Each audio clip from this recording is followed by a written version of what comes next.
Our next team is tackling an issue that affects young athletes, parents, and athletic performance. Their work protects the long-term health and well-being of our kids. Please welcome Axon IQ.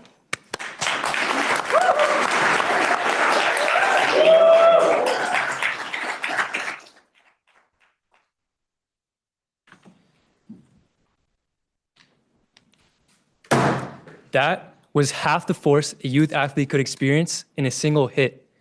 The truth is, big hits aren't the only risk to brain damage. Meet Hunter Foraker. Hunter grew up here in Colorado, and he played football to the point at the college level he earned a scholarship. At the age of 25, he ended up cutting his life short because of the devastating effects of CTE. But underneath that helmet, no one knew that he was suffering in silence with the damage from CTE. It was not just from the one big hit, but from the hundreds of smaller ones as well. He's not alone.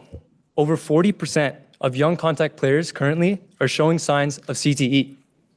And CTE is dangerous because it starts silently with memory problems, mood swings, poor judgment, and over time, they start to steal a child's personality, their future, and maybe even their life.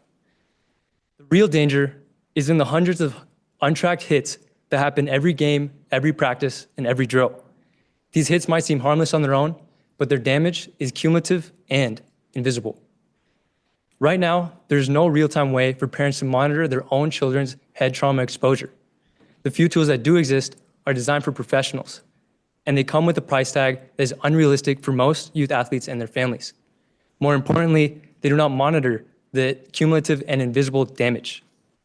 That's why we created Axon IQ, a smart helmet-mounted sensor and mobile app that makes brain safety visible.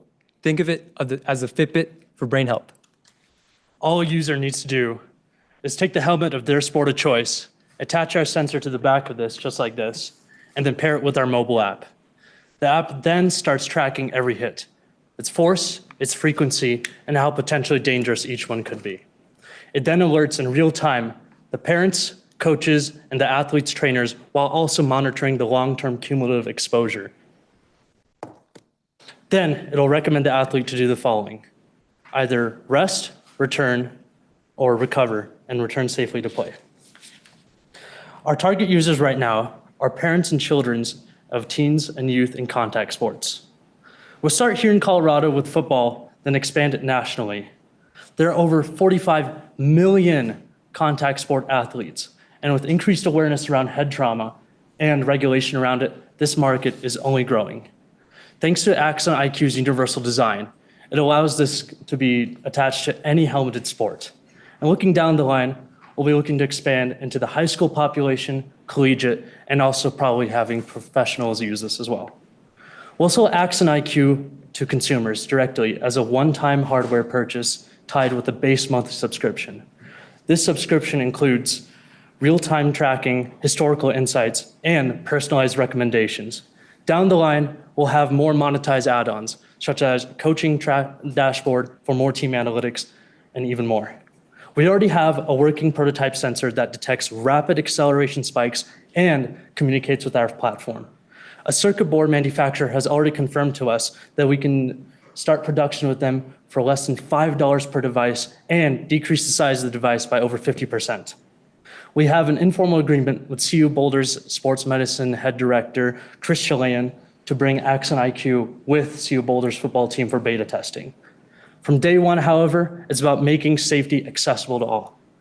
Brain trauma should not be invisible, and safety should not be a luxury. With Axon IQ, we're helping families track the untrackable and give contact sports athletes the care, clarity, and confidence to play their sports. It's up to all of us in this room to empower and safeguard the next generation of Hunter Forakers. Thank you for your time.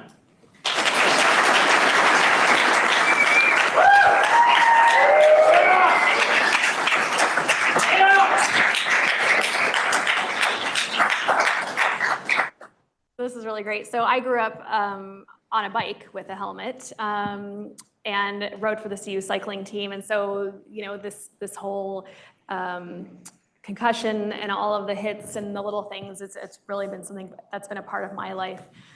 I'm really curious, first of all, you guys did a great job. The cadence at which you spoke had a great intensity, energy, and I could hear every word, and that was really powerful.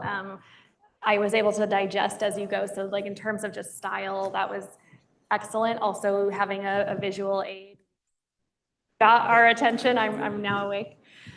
Have you guys, so I have in my portfolio a company that has a hardware component. Have you guys, looked at with sort of tariffs and sort of production, where are you going to have that sensor made, or is it an off the shelf that you are being able to use? Like, have you thought through the scale of the sensors and the sensor costs? Yeah, absolutely. That's a great question. So originally, all of our components are off the shelf. We're right now producing all of our manufactured components for $15. In the future, we've already started working with a US-based PCB manufacturer that said they'd be able to scale our PCB at less than $5 per unit, and that's just for a prototype of 3 units. So if we were to scale this up into thousands and 10,000s of dollars, or 10,000s of units, sorry, we're expecting that we could get the PCB to be under $1, and then the rest of the manufacturing would be done overseas with injection molded housing, as well as a cell battery that would be brought in from overseas as well. Great, thank you. So I do know something about sports, having founded a company that focused on them. I'm curious who you would be selling to. Have you thought about that? Yeah, so our initial target market would be to parents who care about their children's safety. And we would do that by our advertising through social media, Facebook, TikTok, and Instagram. And then not eventually, but we'd also set up tables at youth football games or lacrosse games as well to give like a demo before they purchase the hardware. Okay. And how are parents going to hear about you? Right now, we're social media once again. We've also done customer discovery and we've gained a lot of traction as well. So I think it's a product that parents need and deserve for their children. Okay.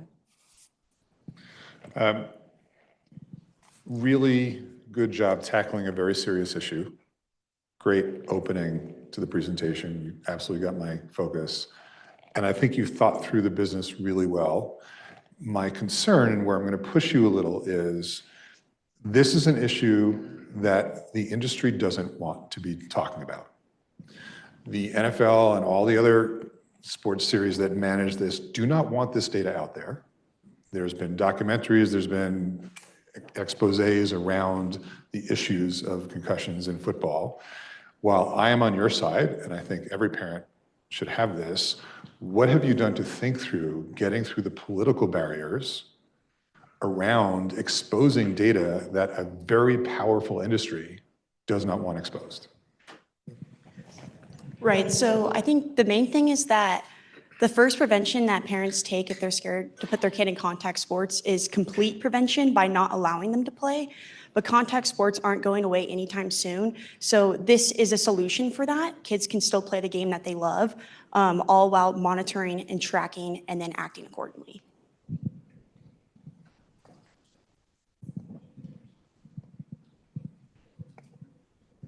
Is there anything already out there that exists in the market right now, is one of my wonders. And then also in terms of the scientific sort of acceleration data that you're getting, how are you guys correlating that with kind of force and hits, and like how are you making sure that data has integrity?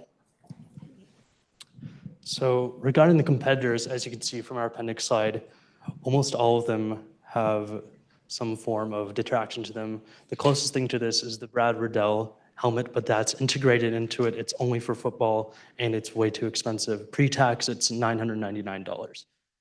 And then regarding your question about data, we're planning on eventually housing an AI model inside the chip that runs off data sets that have been provided to us from CDC and other forms of head acceleration data to help detect / monitor, like, okay, this is possible head trauma, or this is just white noise data of acceleration. That's great. I guess my last parting piece of advice is, I think, kind of similar to what David said, is that you may need to expect certain headwinds. And so in terms of how you gain funding or move your business along, I would encourage you guys to look at alternate funding sources, whether it's having a contract with a team specifically that helps fund the development of your product as you roll it out, and some of the things that, so you don't have to be too concerned about the politics around what you're producing. Thank you.